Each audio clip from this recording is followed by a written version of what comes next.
మిత్రులారా, ఈరోజు మనం ఆదాము హవ్వ గురించి తెలుసుకుందాం. అందరికీ దేవుని నామంలో వందనాలు. మన దేవుని గురించి అందరికీ తెలియాలని చేస్తున్న మా ఈ చిన్న ప్రయత్నాన్ని సహకరించాలని కోరుకుంటున్నాను. ఈ వీడియోని చివరి వరకు చూడండి, మీకు ఖచ్చితంగా నచ్చుతుంది. దేవుడు ఆకాశము భూమి సృష్టించిన తర్వాత యెహోవా తన స్వరూపమందు నరుణ్ణి సృష్టించాలి అనుకుని మట్టి తీసి మనిషి శరీరంగా మలిచాడు. అతని నాసికారంధ్రాలలో తన శ్వాసను ఊదినప్పుడు అతనికి ప్రాణం వచ్చింది. అతడే మొదటి మనిషి ఆదాము. తర్వాత యెహోవా అతనికి అందమైన ఏదెనులో ఒక తోట వేసి అందులో ఉంచాడు. అక్కడ పచ్చని చెట్లు, రుచికరమైన పండ్లు, నదులు, ప్రశాంతమైన వాతావరణం ఉండేది.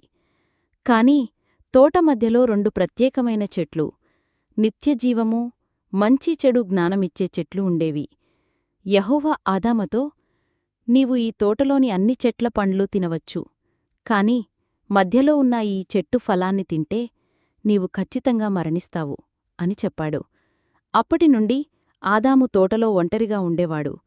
అతనికి సహాయకులుగా ఒకరు కావాలని యెహోవా అనుకొని ఆదామును గాఢనిద్రలోకి పంపి అతని శరీరం నుండి ఒక ఎముకని తీసి దానితో స్త్రీని తయారుచేసి ఆమెను ఆదాము వద్దకు తీసుకువచ్చాడు. ఇక్కడే మొదటి కుటుంబం మొదలైంది అని బైబిల్ చెప్తుంది. అందువల్ల మనిషి తన తల్లిదండ్రులను విడిచిపెట్టి తన భార్యను హత్తుకొనును. ఇద్దరూ ఏకశరీరమవుతారు.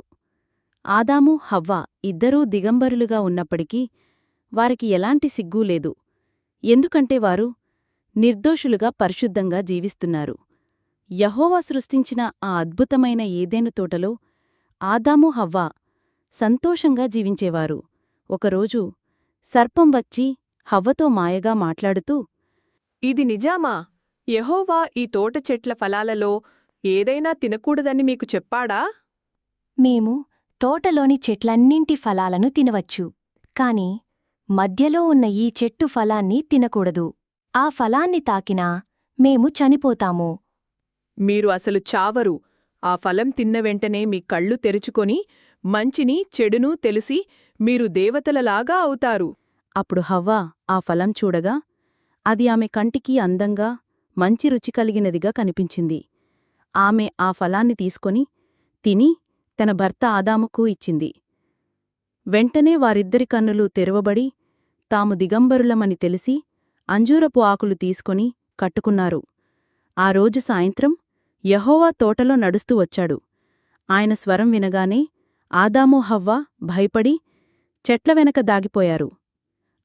ఆదామా, నీవెక్కడున్నావు? నేను దిగంబరుడిని కనుక భయపడి దాక్కున్నాను. నీవు దిగంబరుడివని ఎవరు చెప్పారు?